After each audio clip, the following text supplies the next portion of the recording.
ವಿಶ್ವಜ್ಞಾನಿ ಸೇವಾ ಟ್ರಸ್ಟ್, ಮಂಡ್ಯ ಜೈ ಭೀಮ್ ಗೆಳೆಯರ ಬಳಗ, ಧಮ್ಮವಿಜಯ ಬುದ್ಧವಿಹಾರ ಟ್ರಸ್ಟ್ ಸಹಯೋಗದೊಂದಿಗೆ ಜನವರಿ 1ರಂದು ಕೋರೆಗಾಂ ವಿಜಯೋತ್ಸವವನ್ನು ಗಾಂಧಿನಗರ 8ನೇ ಅಡ್ಡರಸ್ತೆಯಲ್ಲಿನ ವೇದಿಕೆಯಲ್ಲಿ ಆಚರಿಸಲಾಗುವುದು ಎಂದು ವಿಶ್ವಜ್ಞಾನಿ ಸೇವಾ ಟ್ರಸ್ಟ್ನ ತಾಳಶಾಸನ ಮೋಹನ್ ತಿಳಿಸಿದರು.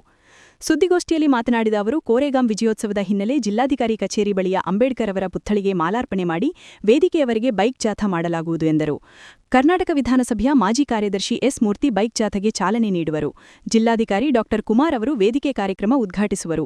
ಎಸ್ಪಿ ಮಲ್ಲಿಕಾರ್ಜುನ ಬಾಲದಂಡಿ ಕೋರೆಗಾಂ ಸ್ತಂಭಕ್ಕೆ ಪುಷ್ಪಾರ್ಚನೆ ಮಾಡುವರು.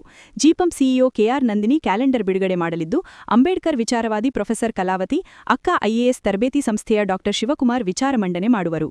ಕರ್ನಾಟಕ ಸರ್ಕಾರ ಸಣ್ಣ ಕೈಗಾರಿಕೆ ಅಭಿವೃದ್ಧಿ ನಿಗಮದ ಉಪಾಧ್ಯಕ್ಷೆ ವಿಜಯಲಕ್ಷ್ಮಿ ರಘುನಂದನ್, ಸಮಾಜ ಕಲ್ಯಾಣ ಇಲಾಖೆಯ ಉಪನಿರ್ದೇಶಕ ಶ್ರೀನಿವಾಸ್, ಕೆಎಸ್ಆರ್ಟಿಸಿ ವಿಭಾಗೀಯ ನಿಯಂತ್ರಣಾಧಿಕಾರಿ ಕೆಎಂ ಶರಣಬಸವರಾಜ್, ಮೂಡಾ ಅಧ್ಯಕ್ಷ ಬಿಪ್ಪ ಪ್ರಕಾಶ್ ಭಾಗವಹಿಸುವರು ಎಂದು ತಿಳಿಸಿದರು. ಇತರ ಪಾಲಿನ ಭೀಮ ಕೊರೆಗಾಂವ್ ವಿಜಯೋತ್ಸವವನ್ನು ನಿರಂತರವಾಗಿ ಮಂಡ್ಯ ಜಿಲ್ಲೆಯಲ್ಲಿ ಆಚರಣೆ ಮಾಡ್ಕೊಳ್ತಾ ಬರ್ತಾ ಇದ್ದೀವಿ. ಹಾಗೆಯೇ 1ನೇ ತಾರೀಕು ಗಾಂಧಿನಗರದ 8ನೇ ಕ್ರಾಸ್ನಲ್ಲಿ ಭೀಮ ಕೊರೆಗಾಂವ್ ವಿಜಯೋತ್ಸವನ ತುಂಬ ಅದ್ಧೂರಿಯಾಗಿ ಆಚರಣೆ ಮಾಡ್ತಾ ಇದ್ದೀವಿ.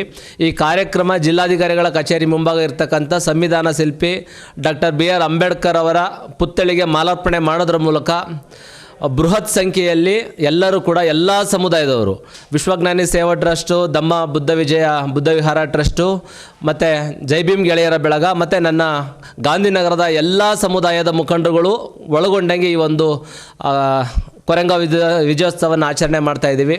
ಈ ಕಾರ್ಯಕ್ರಮ ತುಂಬ ವಿಭಿನ್ನವಾಗಿ ವಿಶೇಷವಾಗಿದೆ. ಯಾಕಪ್ಪ ಅಂತಂದರೆ, ಇತಿಹಾಸಕಾರರು ಏನು ನಮ್ಮ ಮುಂದೆ ನಮಗೆ ಯಾರಿಗೂ ಕೂಡ ತಿಳಿಸ್ತೇನೆ ಮುಚ್ಚಿಟ್ಟಿದ್ದಂಥ ಇತಿಹಾಸ 1818ರಲ್ಲಿ 500 ಜನ ಮಹಾರ್ ಸೈನಿಕರು 28,000 ಸೈನಿಕರನ್ನು ಒಡೆದು ಉರುಳಿಸಿದಂಥ ಒಂದು ಐತಿಹಾಸಿಕ, ಇಡೀ ವಿಶ್ವದಲ್ಲಿ ಎಲ್ಲೂ ಕೂಡ ಈ ಥರದ ಘಟನೆಯನ್ನು ನಾವು ನೋಡೋಕ್ಕೆ ಸಾಧ್ಯ ಇಲ್ಲ.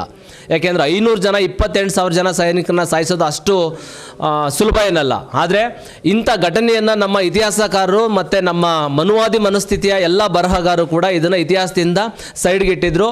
ಅದನ್ನು ಬಾಬಾ ಸಾಹೇಬ್ ಅಂಬೇಡ್ಕರ್ ಅವರು ಲಂಡನ್ನಲ್ಲಿ ಅವರಿಗೆ ಸಿಗ್ಲಾಗಿ ಲೈಬ್ರರಿಲಿ ಓದಿದಾಗ ಆ ನಂತರ ಬಂದು ಅವರು ಕೊರೆಗಾಂವ್ ವಿಜಯ ಸ್ತಂಭವನ್ನು ಹೋಗಿ ಭೇಟಿ ಮಾಡಿ ಅದರ ಸತ್ಯಾಂಶವನ್ನು ಎಲ್ಲರಿಗೂ ಕೂಡ ತಿಳಿಸ್ಬೇಕು. ಯಾಕೆ ಅಂತಂದರೆ, ಇವತ್ತೇನು ನಮ್ಮ ಕೈಲಾಗಲ್ಲ ಅಂತ ಅಸಹ್ಯಕತೆಯನ್ನು ನಾವು ವ್ಯಕ್ತಪಡಿಸ್ತಾ ಇದ್ದೀವೋ, ಇದು ಒಂದು ತಾಜಾ ಉದಾಹರಣೆ. ಯಾಕೆ ಅಂತಂದರೆ, ಅಷ್ಟು ಬಹುಸಂಖ್ಯಾತರು ಇರ್ತಕ್ಕಂಥ 28,000 ಜನವನ್ನು 500 ಜನ ಹೊಡೆದೋಡ್ಸ್ಲಿಕ್ಕೆ ಸಾಧ್ಯ ಆದರೆ, ಇವತ್ತು ಕೋಟಿ ಇರ್ತಕ್ಕಂಥ ನಮ್ಮೆಲ್ಲ ಶೋಷಿತರು ಅಸಹಾಯಕತೆಯನ್ನು ಬಿಟ್ಟು ಸ್ವಾಭಿಮಾನದಿಂದ ಬದುಕಬೇಕು, ನಮ್ಗೆ ಏನು ಬೇಕು ಅದನ್ನು ಹೋರಾಟದಿಂದನೇ ಪಡಿಬೇಕು ಅಂತಕ್ಕಂಥ ಸಂದೇಶವನ್ನು ಬಾಬಾ ಸಾಹೇಬ್ ಅಂಬೇಡ್ಕರ್ ಅವರು ಕೊಟ್ಟಿದ್ದಾರೆ.